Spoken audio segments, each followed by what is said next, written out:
어제 우리 가족들한테 그동안 들었던 설교 제목을 한번 외워봐라 라고 했어요. 그랬더니 잘 못 외우고 또 외워도 순서가 틀리고 그러더라고요. 목사가 설교를 할 때는 뭔가 설교 제목을 잡을 때도 체계적으로 잡아서 한다고 하고 있습니다. 그래서 우리가 그것들을 좀 잘 구분을 하고 외우시면 좋겠습니다. 왜냐하면 설교 내용들을 다 기억할 수 없지만 설교 제목이라도 기억을 하고 있으면 우리가 하나님을 만나려면 어떻게 해야 되는지, 하나님을 만나는 것이 무엇인지, 내가 지금 하나님을 만나고 있는지 못 만나고 있는지 그런 것들을 구분해서 우리의 신앙을 깨우치도록 하기 위해서 이런 제목으로 지금 설교를 하고 있습니다. 다음 주에는 우리 성도님들한테 한번 외워보라고 할 수 있습니다. 그러니까 여러분이 설교 제목 오늘 외워보라고 하려다가 갑자기 또 그러면 힘들어할 것 같아서 다음 주까지 설교 제목을 다 외워볼 수 있기를 바랍니다. 늘 주일마다 반복을 해도 잘 못 외우고 헷갈리더라고요. 제일 먼저 뭐라 그랬습니까? 하나님을 만나야 삽니다 라고 했어요. 그 다음에 하나님을 만나는 곳이 교회입니다. 하나님을 만나는 날이 주일입니다. 그리고 하나님을 만나면 죄를 깨닫게 된다. 내가 죄를 깨닫게 되면 하나님을 만나고 있는 거예요. 그 다음에 하나님을 만나면 죄를 용서받게 됩니다 라고 했잖아요. 오늘은 계속 이어서 하나님을 만나면 성령을 받습니다. 따라합시다. 하나님을 만나면 성령을 받습니다. 예, 이런 제목으로 말씀을 전하려고 합니다. 성령은 하나님의 영이라 라고도 하고 예수님의 영이다 라고 이렇게 말하고도 합니다. 성령은 삼위일체가 되시는 하나님이십니다. 삼위일체가 무엇인가 하면은 성부 하나님과 성자 예수님과 성령 하나님이 세 분인데 이 세 분이 하나님이다 라고 얘기를 하고 있습니다. 그래서 삼위일체라고 해서 성부와 성자와 성령이 하나님이다. 세 신이 아니고 하나님이다 라는 것을 고백하는 것, 바로 그것이 삼위일체입니다.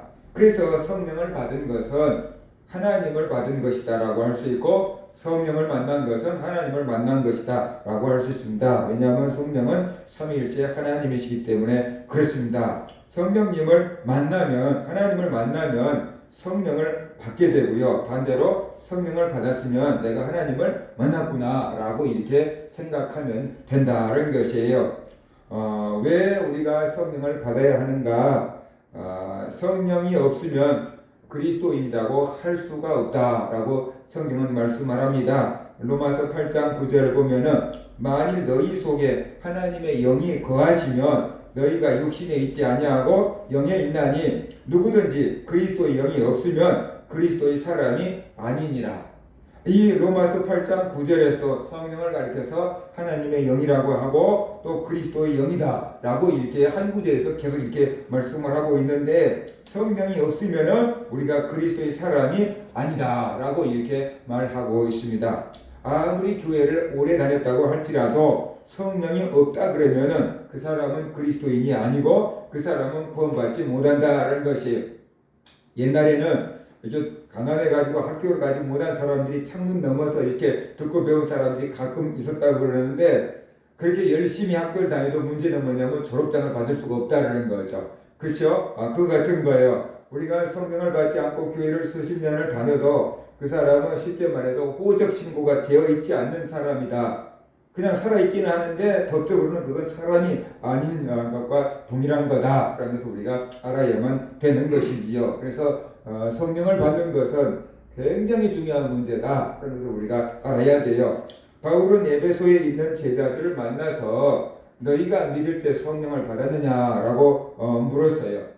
그 구절을 읽으면서 이렇게 생각을 해요. 왜 바울은 에베소에 있는 사람들을 만나서 너희가 믿을 때 성령을 받았느냐고 물어봤을까요?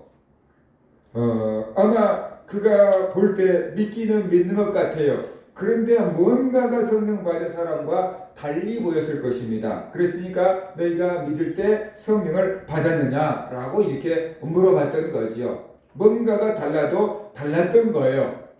우리나라에서 제자 훈련했던 유명한 목사님이 그런 얘기를 했어요. 교회를 수십 년 동안 다녔던 성도님들 모아놓고 오늘 죽어도 천국 갈 수 있습니까? 라고 물어봤더니 죽어봐야 알지요 라고 하는 사람들, 구원의 확신이 없는 사람들이 굉장히 많이 있었다라고 얘기하고 있잖아요. 그래서 놀랐다라고 얘기하고 있어요. 근데 왜 그 질문을 했는가라고 물어보니까 그러는 거예요. 교회에 굉장히 열심히 일하고 굉장히 열심히 봉사하는데 뭔가 다른 사람하고 다르더라는 거예요. 목사님이 볼 때 두 사람은 교회 굉장히 봉사도 열심히 하고 주일도 잘 지키고 그러는데 뭔가가 좀 다르더라는 거예요. 뭐라고 말로 표현할 수 없는 뭔가가 있더라는 거예요. 그래서 도대체 뭡니까? 라고 기도하다가 그냥 한번 물어본 거예요. 혹시 성령을 받았을까? 혹시 구원의 확신이 있을까? 당연히 있겠지. 저 정도 열심히 하는데. 그리고 그냥 확인차 물어봤는데 없더랬잖아요. 그래서 굉장히 큰 충격을 받았다라고 얘기를 하더라고요. 그 같은 거예요. 바울이 에베소에 있는 사람들을 딱 만났는데, 제자들을 만났는데 뭔가 성경을 알고 있고 믿고 있는 것 같아. 그런데 뭔가 다른 거예요. 그러니까 바울이 너희가 믿을 때 성령을 받았느냐? 라고 이렇게 물어본 거예요. 그랬더니 그들이 뭐라고 대답하냐면 우리들은 성령님이 계시다는 소리도 못 들었습니다. 그러는 거예요. 바울이 얼마나 충격적이었겠어요? 그래서 너희들 세례를 받은 것 같은데 누구 세례를 받았느냐? 라고 물어봤더니 세례 요한이 세례를 받았습니다. 그러니까 세례 요한까지만 아는 거예요. 그 다음 예수님을 모르는 거예요.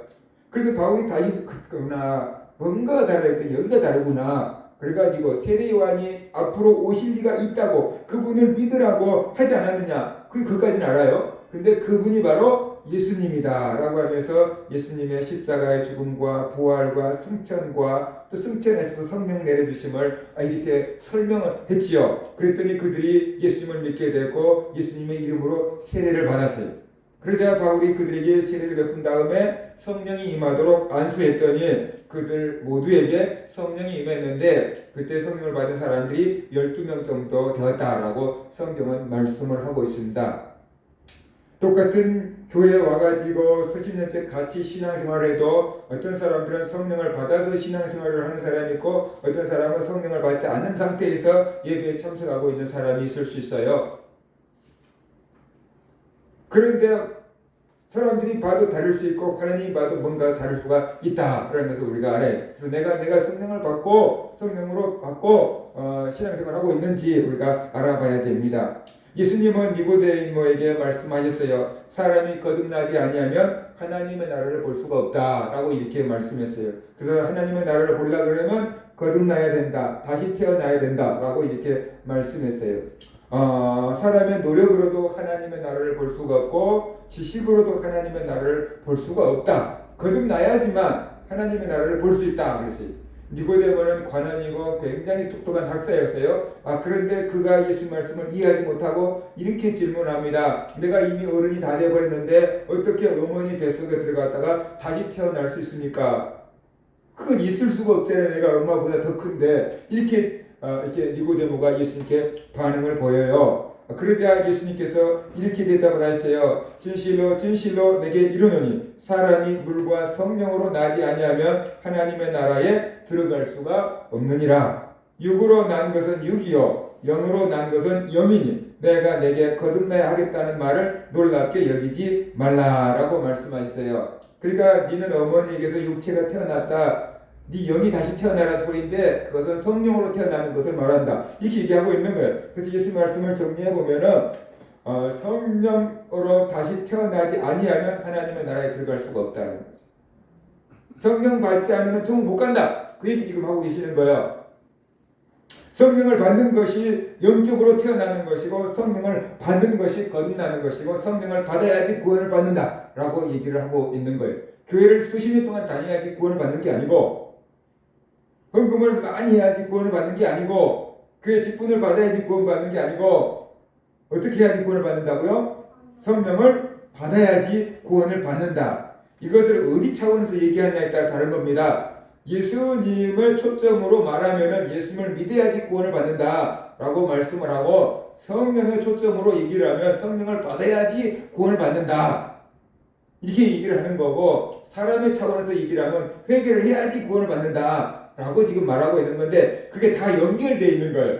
사람들의 표현이 다를 뿐이지 다 연결되어 있는 거예요. 예수님에게는 어떻게 돼요? 믿어야 되고 성령은 받아야 되고 우리는 회개해야 되고 그래야지 구원을 받는데 이것이 다 연결되어 있는 거다. 그런 것을 다르게 표현하고 이 똑같은 손을 다른 쪽에서 조명해주고 있는 것과 같은 거다. 그런 것을 우리가 이해를 해야만 되는 것이지요. 성령을 받지 않으면 기독교인으로서 신앙생활을 할 수가 없습니다. 그렇기 때문에 예수님은 성령을 받으라 라고 말씀을 하셨어요.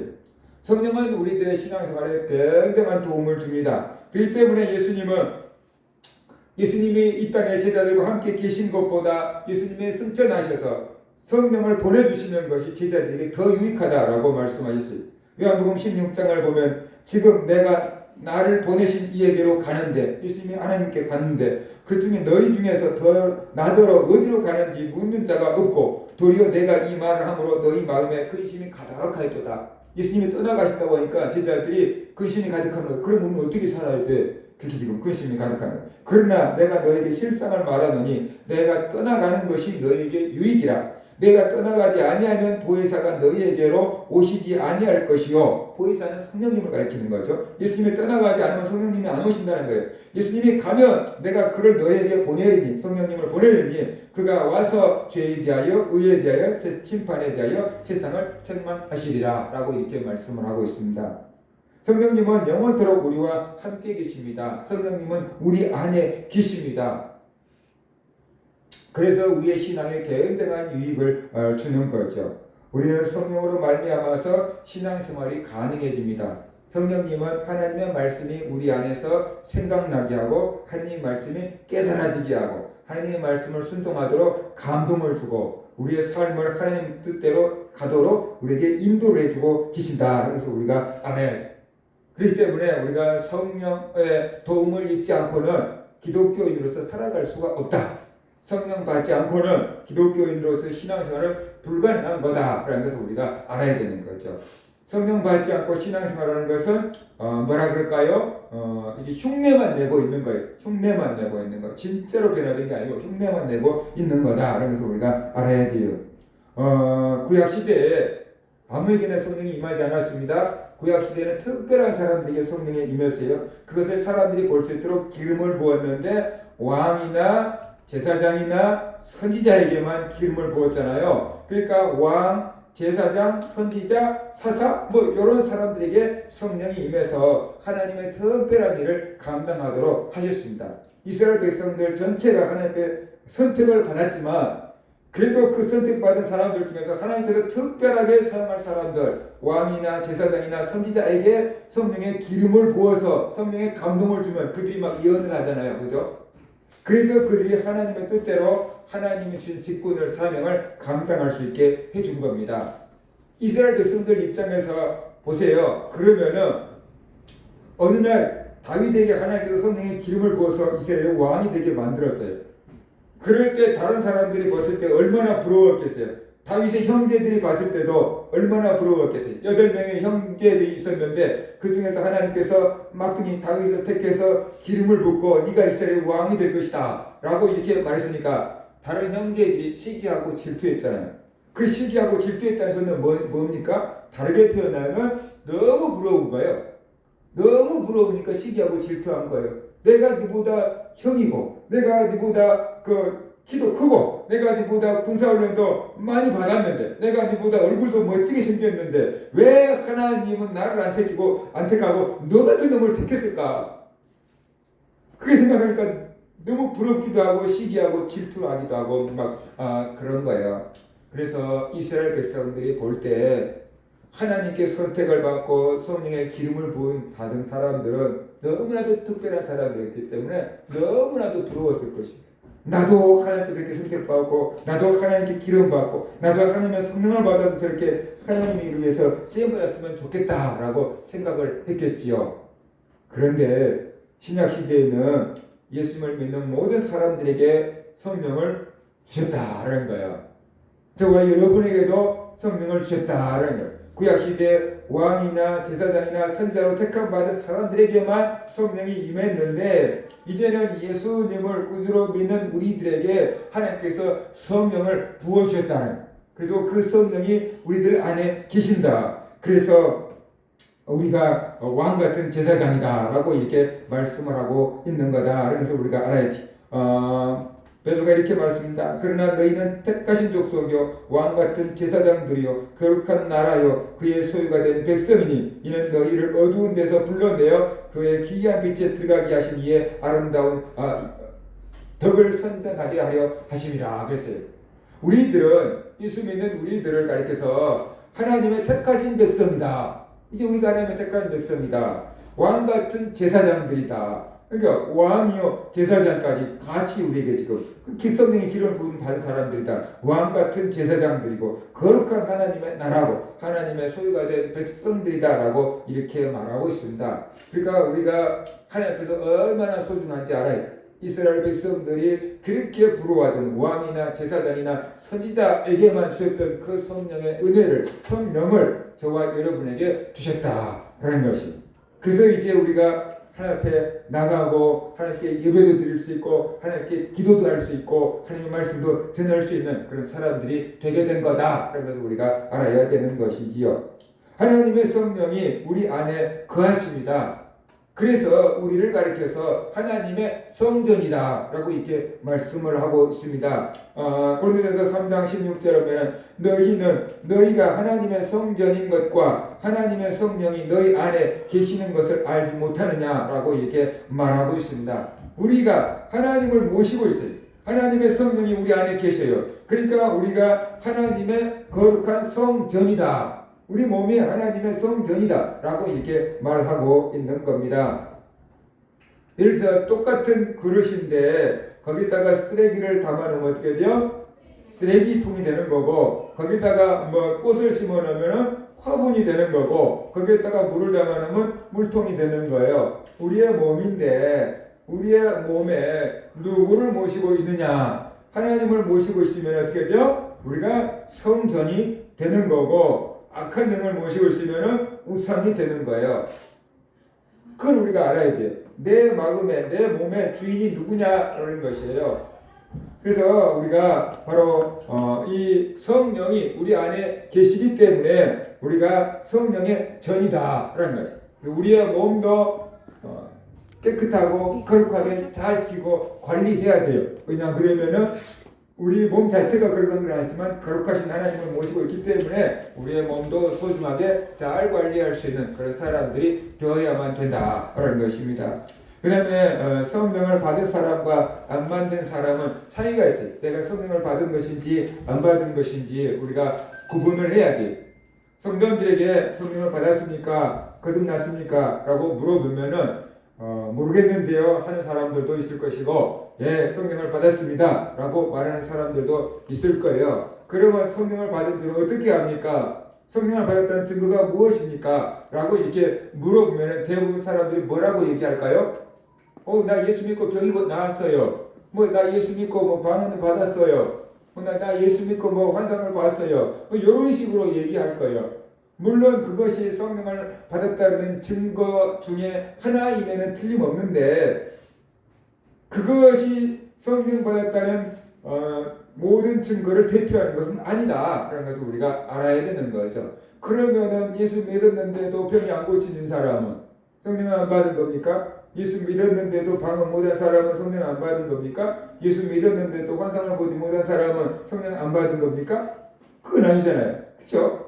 그래서 우리가 내가 예수를 믿고 성령을 받았는지 안 받았는지 내가 교회를 오랫동안 다녔는데 성령을 받았는지 안 받았는지 그걸 확인해야 된다는 것. 어느 순간 예수를 믿지 않고 있다가 기도원에 가가지고 와장창 깨져가지고 예수를 믿는 사람들은 자기가 성령을 받았다는 확실한 어떤 경험 그 다음에 날짜까지도 기억을 할 수 있어요. 그런데 엄마 뱃속에서부터 교회를 다녀가지고 유치원 때부터 쭉 교회를 다녀가지고 예수를 믿는 사람들은 그런 특별한 체험이 없으면은 내가 언제 거듭났는지 내가 언제 성령을 받았는지 엄마 뱃속에서부터 교회를 다녀서 교회가 익숙할 따름이지 내가 지금 성령을 받은 상태인지 안 받은 상태인지 구분이 애매모호할 수가 있다는 것이에요. 그래서 내가 성령을 받았는지 안 받았는지를 점검할 수 있어야 됩니다. 성령은 영이십니다. 우리 눈으로 볼 수가 없고 손으로 만질 수가 없습니다. 그런데 성령을 받으면 몇 가지 기본적인 증상들이 나타납니다. 그 기본적인 증상들이 나에게 있는가 그것을 통해서 내가 성령을 받았는지 안 받았는지 아는 거예요. 이게 열매를 보면 나무를 알 수 있다 그러잖아요. 그죠? 이게 탱자나무하고 유자나무, 귤나무 이런 것들은 이 종류가 같아가지고 비슷하게 생겼어요. 그래서 이게 탱자나무인지 유자나무인지 귤나무인지 그렇지만 어떻게 돼요? 열매를 딱 보면은 이게 탱자구나 귤이구나 유자구나 딱 알 수가 있잖아요. 그것처럼 우리가 성령을 받았는지 안 받았는지 우리의 삶을 딱 돌아보면은 이 사람이 성령을 받은 사람인지 안 받은 사람인지 내 스스로 점검을 할 수 있다. 우리가 사람이 돼가지고 너는 성령을 안 받은 것 같아. 그러면 큰일 나는 거예요. 그죠?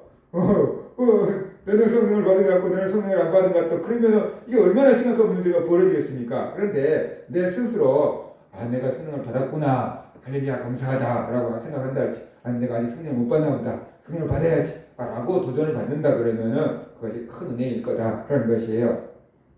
자, 성령을 받으면 어떤 열매가 나타나냐 그러면은 예수님을 주로 시인할 수가 있게 되는 것입니다. 고린도전서 12장 3절에 보면 그러므로 내가 너에게 알게 하노니 하나님의 영으로 말하는 자는 누구든지 예수를 저주할 자라 하지 아니하고 또 성령으로 아니하고는 누구든지 예수를 주시라 할 수 없느니라 라고 이렇게 말하고 있습니다. 성령을 받지 않으면은 장난 삼아서 예수님을 주님이다라고 고백할 수는 있겠지만 진짜로 마음속에서 예수님이 자기의 구세주라는 게 믿어지지가 않아요. 예수님이 나를 위해서 죽어주시고 예수님이 나의 죄를 용서해 주시고 예수님이 나를 천국길로 인도해 줄 나의 구세주다라는 것이 의심하지 않고 내 마음에 믿어지고 그 예수님을 내가 주님이라고 고백할 수 있다 그러면은 그 사람은 성령으로 거듭났기 때문이다 라고 지금 말하고 있어요. 성령을 받았기 때문에 예수님을 주님이다라고 고백할 수가 있게 되는 거예요. 이게 악한 것이 확 사로잡혀 버리면은 예수님을 주님이라고 고백하지 못하게 돼요. 예수님을 믿었던 사람들도 그것을 못하더라고요. 제가 전도사 때 새벽 예배를 마치고 있는데 어떤 여자분이 하나 들어왔어요. 길거리를 방황하다가 여자분이 한 명 들어왔어요. 그래가지고 나한테 어제 저녁에 미스코리아 선발대회를 봤다는 거예요. 그런데 그 사람은 미스코리아가 돼서 이렇게 예쁘게 태어나게 해준 하나님께 영광을 돌립니다 라고 하던데 자기는 예수를 믿는데 왜 미스코리아가 못 되냐고 나한테 그 쓸데없는 소리를 하게 하는 거예요. 그래서 뭐 모두가 다 미스코리아가 되는 건 아니고 사람마다 은사가 다른 거라고 하나님 다 은혜가 다르다고 이게 설명을 하는데 계속해서 하나님을 하고 원망하고 불평하고 자꾸만 시비를 걸어요. 그래서 내가 대답하다가 뭐라고 했냐면 어떤 더러운 귀신이 들어와가지고 새벽부터 사람한테 하나님을 원망하고 불평하고 따지냐고 내가 그랬어요. 그랬더니 그 사람이 어떻게 하세요? 그러더라고. 그래서 내가 당신 하는 꼴이 지금 예수 믿는 사람이 하는 꼴이 아닌데 어디 와서 그런 소리 하냐고 그렇게 야단을 쳤어요. 그러면서 기도원을 가봐라 했더니 기도원에서 몇 년 살다가 왔대요. 안 고쳐진대요. 교회를 가라 했더니 교회를 갔다는 거예요. 굉장히 많은 교회를 갔는데 자기가 교회 가는 곳마다 다 분쟁이 일어난대요. 그래서 제발 목사님 교회 나가달라고 그러는데 당신 때문에 교회가 시끄러우니까 제발 나가달라고. 그래서 이 교회 저교회 다 옮겨다니고 기도원도 가 있다가 나오고 안 돼요. 예수님 믿냐? 믿는다는 거예요. 그러면 이렇게 기도해라. 주기도문 해봐라. 못해요. 왜 못하냐? 주기도문 하면 목을 꽉 잡아본대. 숨을 못 쉬겠대. 못하겠대. 그러면서 나한테 기도해달라는 거예요. 그래서 기도를 해줬죠. 그랬더니 고맙다고. 고맙다고 그러면서 나가더라고.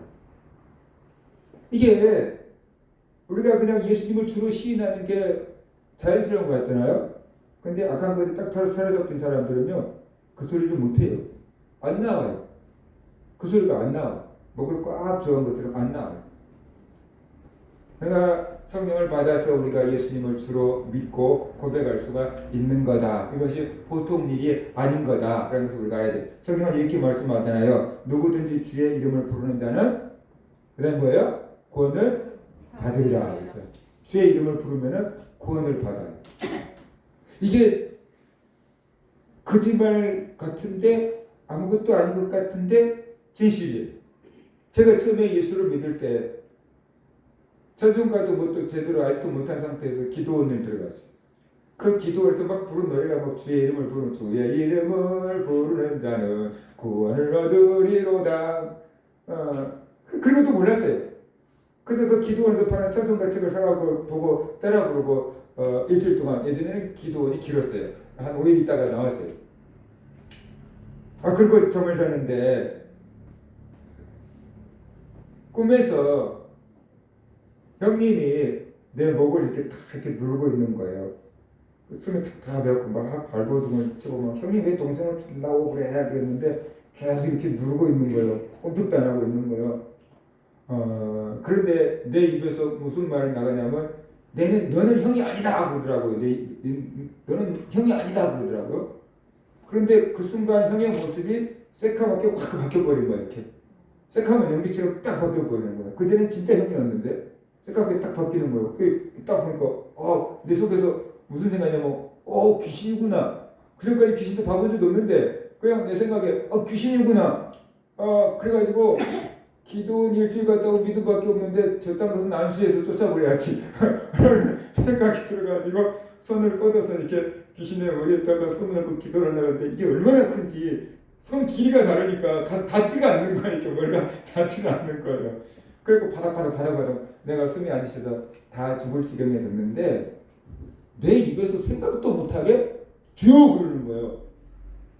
내가 그걸 뭐 부르면 그걸 얻는다는 것도 뭐 아무튼 아무것도 몰랐는데 내 입에서 주여 그랬는데 그 새카맣던 것이 연기처럼 싹 사라져 버리는 거예요. 그러면서 가위 눌린 것을 깬 것처럼 벌떡 일어났어요. 그 뒤에 사건들이 이제 그게 왜 그렇게 됐는지는 이제 나중에 이제 알게 됐는데 아무튼 그런 거예요. 그때 내가 딱 깨달은 게 뭐냐면 주의 이름을 부르는 자는 구원을 얻으리로다라는 그 찬송이 진짜구나. 그게 정말 피부적으로 와닿았어. 주의 이름을 부르는 자는 구원을 얻는다. 진짜 그때 내가 이 말씀 때 주여 때문에 살았다. 그런 생각이 들었어요. 주의 이름을 아무나 부를 수 있는 게 아니에요. 예수를 믿고 성령을 받았기 때문에 의심하지 않고 주의 이름을 부를 수가 있게 된 거다. 그런 것을 우리가 알아야 돼. 교회 다 다닌 사람들끼리 모여 있으니까 다 주의 부르는데 뭐 그게 뭐 대수야? 나는 아직도 성령으로 거듭나자는 것 같아 라고 생각할 수 있는데 다 예수 믿는 사람들끼리 있으니까 이게 그냥 평범해 보이지만 그런 영적인 전쟁을 치러놓고 보면은 그게 절대로 어떻게 돼요?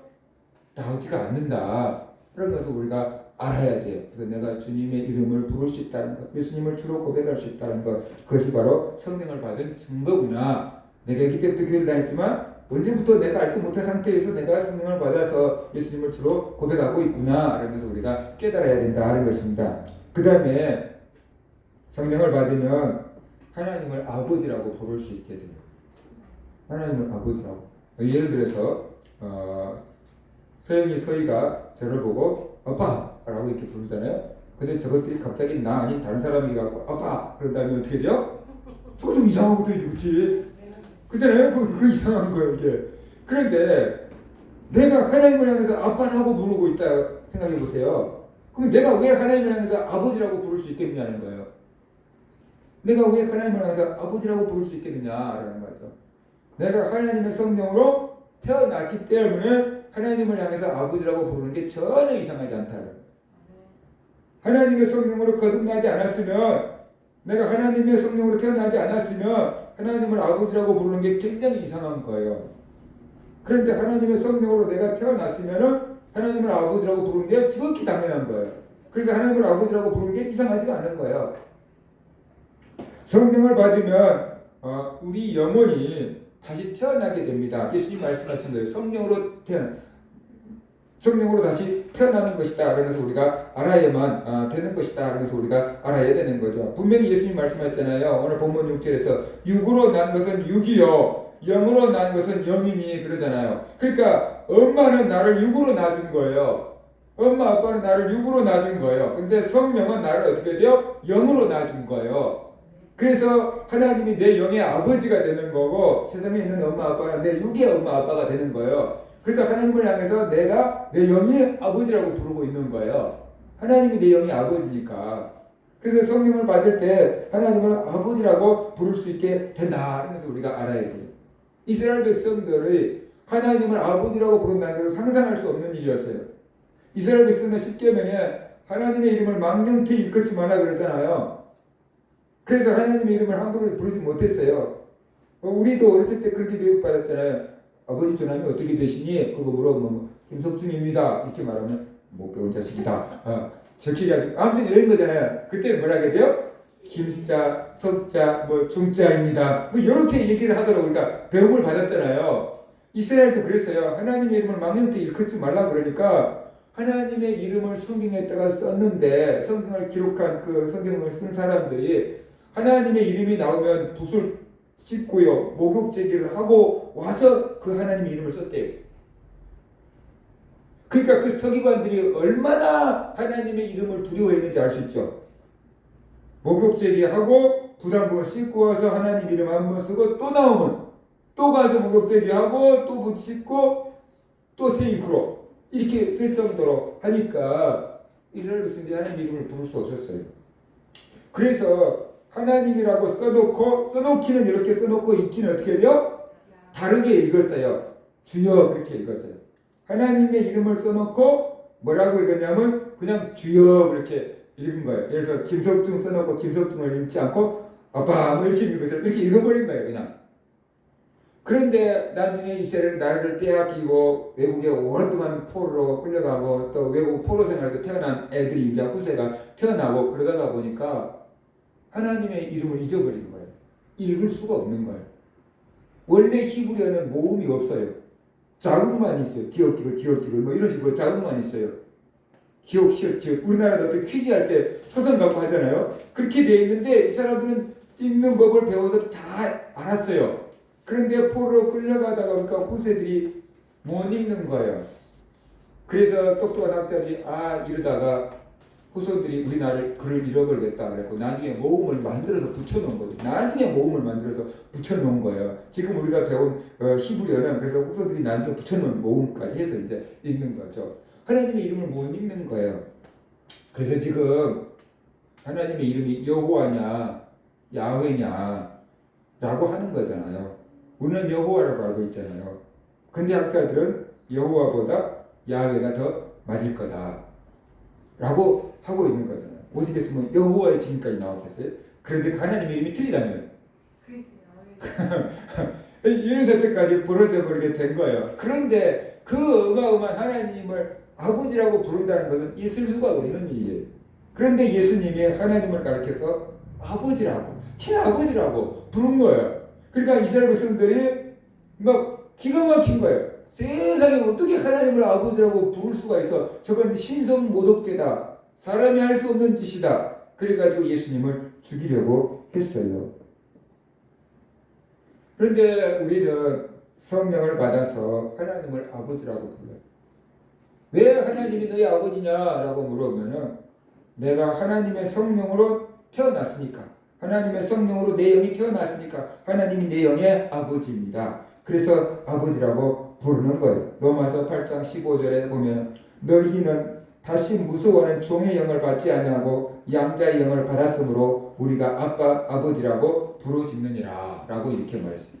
우리 개역 개정판에는 아빠라고 아버지라고 했는데 옛날에는 아버지라고 이렇게 되어 있잖아요. 근데 아바라는 게 비슷한 것 같아요. 외국 사람들도 파파고 중국 사람들도 비슷하게 얘기한 것 같아요. 아빠, 엄마는 그 세 개가 거의 비슷한 발음을 한 것 같아요. 희한하게. 아무튼 우리가 하나님을 아빠라고 부른다는 것. 저는 어려서부터 아버지 조금 편해졌으면 아버지 아빠라고 불러본 적이 없는 것 같아요. 근데 요즘 세상은 어떻게 돼요? 아빠라고 부르잖아요. 그만큼 친밀하게 부르는 게 아빠, 엄마 이런 거잖아요. 우리가 양자의 영, 하나님의 양자가 됐다는 성령으로 하나님의 양자가 돼서 하나님을 아빠, 아버지라고 부를 수 있게 됐다. 그만큼 친절하게 하나님을 부를 수가 있게 되었다라고 지금 말을 하고 있습니다. 이것이 성령으로 거듭났기 때문에 가능한 거다라는 것을 우리에게 말해주고 있는 거죠. 그래서 여러분이 하나님을 향해서 아버지라고 이렇게 부를 수 있다 그러면은 내가 성령으로 거듭나서 하나님을 아버지라고 부를 수 있는 거구나. 그래서 우리가 알아야만 된다는 것이. 그 다음에 우리가 성령을 받으면 성령의 은사를 받습니다. 고린도전서 12장에 성령의 은사가 나와 있는데 성령의 은사는 꼭 이런 것만 있는 게 아니고 더 다양한 종류의 성령의 은사가 있습니다. 그런데 당시 고린도 교회에서 받았던 은사들 또 고린도 교회에서 문제를 일으켰던 은사들 그런 것들 위주로 가르침을 주다가 보니까 이런 은사들만 기록되어 있는 거다라고 이해를 해야 합니다. 그래서 고린도전서 12장에 있는 그 은사만 있는 게 아니고 다양한 은사가 있는데 성령님이 우리 안에 들어오시면 은사는 뭐냐 그러면 성령님이 나누신 선물이에요. 그런데 하나님께서 우리에게 성령을 보내주시고 성령이 우리 안에 오시면서 은사가 이렇게 주어지는 겁니다. 그래서 나에게 성령의 은사가 있다라고 한다 그러면 내가 성령으로 거듭난 사람이다. 그러면서 우리가 이해하고 또 믿어야만 된다. 또 갈라디아서 5장 22절과 23절에 보면 성령의 열매가 나와 있습니다. 성령의 열매가 나와 있는데 이 성령의 열매를 딱 문구들에서 한마디로 한다 그러면 뭐냐 그러면 예수님의 성품이다라고 볼 수 있어요. 예수님의 성품이에요. 성령의 열매가. 그러니까 우리가 성령의 열매를 맺어간다는 것은 다른 말로 표현한다면 예수님을 닮아가는 거다라는 거죠. 요한은 사도 요한은 우레의 아들이라 그랬잖아요. 그러니까 막 천둥 번개의 아들 막 이런 거예요. 왜냐 그러면 성질이 그만큼 급했어요. 예수님이 가는 길을 사람들이 막 방해를 하니까 우리가 하늘에서 불을 내려서 저들을 멸해버릴까요? 막 그랬어요. 자기가 불을 내릴 힘도 없으면서 성질이 그렇게 급했던 거예요. 그래서 이거 우리의 아들이다라고 예수님이 천둥번개의 아들이다. 막 천둥 벼락치듯이 성질을 냈는가 봐요. 사도 요한이 아마.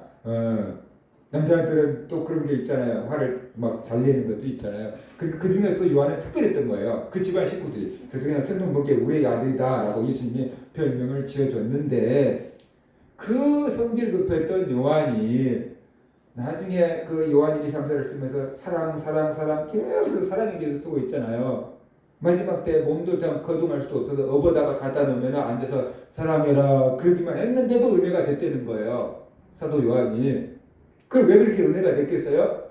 그 사람이 그렇게 사랑의 성품으로 변화가 되었기 때문에 사람이 사도 요한의 사랑하라라는 그 말 한마디에 그렇게 은혜를 받았던 거다라고 이렇게 볼 수가 있는 거죠. 만약에 사도 요한이 사랑도 안 하면서 옛날처럼 막 천둥 번개처럼 소리나 보락보락 지르면서 성질을 내면서 사랑해라고 하면 성도들이 뭐라고 했겠어요? 이나 사랑해라.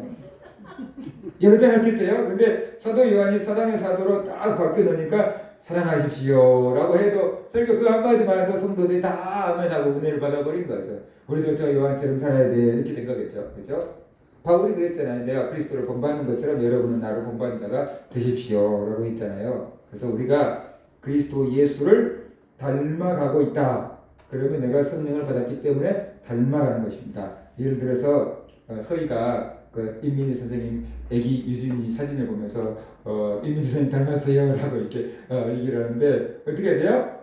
닮아가는 거잖아요. 뭐 닮아라고 주입식 교육을 시킨 거 아니잖아요. 그죠? 닮아가라고 막 혼내준 것도 아니잖아요. 근데 나는 어떻게 돼요? 그냥 애들은 엄마를 아빠를 그냥 닮아가게 돼 있는 거예요. 왜 그러냐 그러면 과학적으로 말하면 유전자가 있으니까 그냥 DNA가 있으니까 닮아가는 거예요. 근데 우리는 하나님의 성령을 받았어요. 그러면 성령의 DNA가 우리 안에 들어와 있으니까 우리가 누구를 닮아가겠어요? 하나님을 닮아가는 거죠. 성령님을 닮아가는, 예수님을 닮아가는 거죠. 그것이 성령의 열매인 거죠. 그죠? 그것을 우리가 성화라고 그러는데 성령의 열매가 나타나는 것입니다. 적어도 이런 거죠. 내가 예수님처럼 살아야 되는데, 내가 예수님 뜻대로 살아야 되는데, 예수님을 닮아가야 되는데, 그런 마음이 있다는 것은 성령으로 거듭났기 때문에 그런 것이죠. 거듭나지 않은 사람은 예수님과 아무 상관없잖아요. 하나님과 아무 상관없잖아요. 내가 왜 하나님을 닮아가야 돼? 그렇게 되겠죠. 그죠? 내가 하나님의 성령으로 거듭났기 때문에 내가 하나님을 닮아가야지. 예수님을 닮아가야지. 하나님 뜻대로 살아야지. 그런 마음이 우리에게 드는 거다. 그래서 우리가 알아야 돼요. 여러분들에게 이런 마음들이 있으면은 내가 성령으로 거듭났구나. 내가 하나님의 자녀이구나. 하나님의 성령이 내 안에 계시구나. 라는 것을 깨달아야 됩니다. 혹시라도 나에게 이런 게 하나도 없어요 라고 한 사람들은 내가 성령으로 거듭나지 못했을 수 있다. 성령 받게 해주세요. 하나님 성령 주세요. 간절하게 기도해서 영적으로 거듭나서 천국 백성이 되시기를 바랍니다. 그리고 이미 내 안에 성령을 받았구나 라고 하신 분들은 내가 성령 받은 것을 기뻐하고 즐거워하고 감사하고 그 다음에 성령 받은 것으로 끝나지 말고 그 성령을 우리가 충만하게 받아야 되고 성령의 감동과 성령의 인도함 받아서 살아가는 그런 성도들 되시기를 주의 이름으로 축원합니다.